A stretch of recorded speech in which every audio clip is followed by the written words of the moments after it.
Hey guys, in this video, I'm going to go in depth on the bodyweight row and how you can use it to help develop a thicker back. I'm also going to go over form and progressions with both a straight bar and the rings.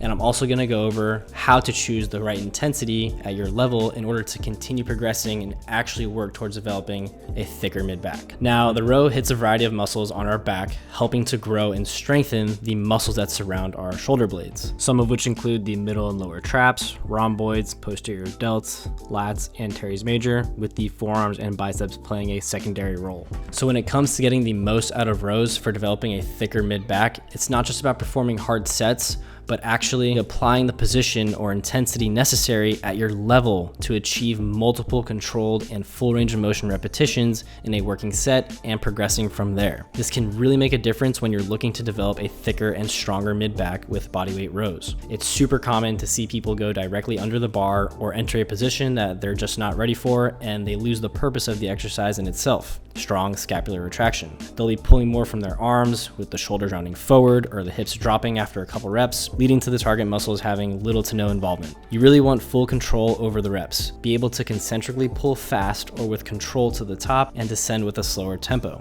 Reaching the top portion of rows to where the chest actually touches the rings or bar can be tough. It's easier to pull from the bottom here and harder to reach the top, especially as fatigue builds. So the goal is to place yourself in a position that allows you to make contact with the top of the bar or rings that you're using, or at least get close enough.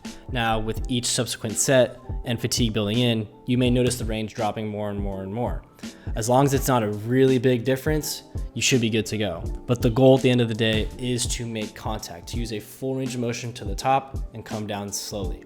With this in mind, checking up on technique and the progressions used can be pretty helpful. So let's go really quick into a form check, and then we'll go over the progressions. So starting with form, we want the hips up, glutes on, pulling with the shoulders depressed, allowing full retraction to occur at the top, and lowering with control back to the starting position. For our purpose here, allow the shoulder blades to naturally protract or slightly spread apart at the bottom. This will force you to pull into retraction from a somewhat lengthened position, making it harder, but getting the most we want from them in terms of growth. Now, progressions. When it comes to a bar, we're limited to moving our body around the bar to make it easier or harder. The bar height also can limit you if it's fixed. Ideally, a Smith machine or a rack with a bar where you can choose the height will be a great option here. At an incline, it'll be easier, and as you get closer under the bar, harder. With the chest under the bar, knees bent will be easier, legs straight significantly harder, and legs elevated on an object will be the toughest leverage that you can use with just body weight. Also to take note of, with a pronated grip, it may feel more difficult in comparison to your neutral grip that you can use on a pair of rings. When it comes to rings, it's much easier to manipulate the intensity here, and the freedom of rotation gives you an advantage for a comfortable rowing pattern throughout each rep.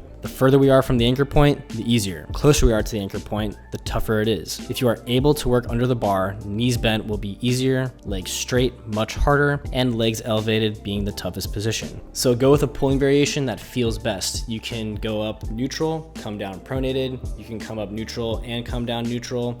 Whatever allows you to get the range of motion you're looking for and allows you to control the reps, and overall feels really comfortable while using a full range of motion. When choosing the right intensity comes into play, this is what you should focus on. If you are using rings or a bar and cannot perform at least 6 to 8 clean repetitions under the bar or anchor point with the knees bent to where you're actually able to pull your chest close to, if not touching the contact point, with the back fully retracted, then you have to take a step back. Find that position that allows you to complete anywhere from 8 to 15 repetitions with clean technique and challenges you towards the final repetitions. Work your way towards the more challenging positions once you can easily get into the double-digit reps for multiple sets using a full range of motion. With this intent, you are progressing without losing the ability to train harder positions with good form, leading to better results. Now, you can also add weight to your body to increase the difficulty and stress of the bodyweight row to help develop a thicker back, but I highly recommend before doing that to try working towards completing multiple repetitions with straight legs and even a top pause. I'm telling you, this change in leverage with legs straight will be very challenging to hit with proper form if you haven't tried already. It will force you to continue growing. So with the intensity you choose overall, just make sure it allows you to get very close to the contact point and maintain a controlled tempo on your negatives until your elbows are fully locked out. Remember, bringing yourself through the full range and having control over that with each progression you work towards is sincerely the goal. You won't just develop a thicker mid back, but you will also develop healthier and stronger shoulder blade mechanics. All right, guys, that pretty much sums it all up. If you enjoyed this video, please leave a like and click that subscribe button down below for more content in the future. If you have any questions at all, please leave a comment down below. And if you enjoyed this format, let me know in the comments down below as well. Thank you guys for watching and enjoy the process.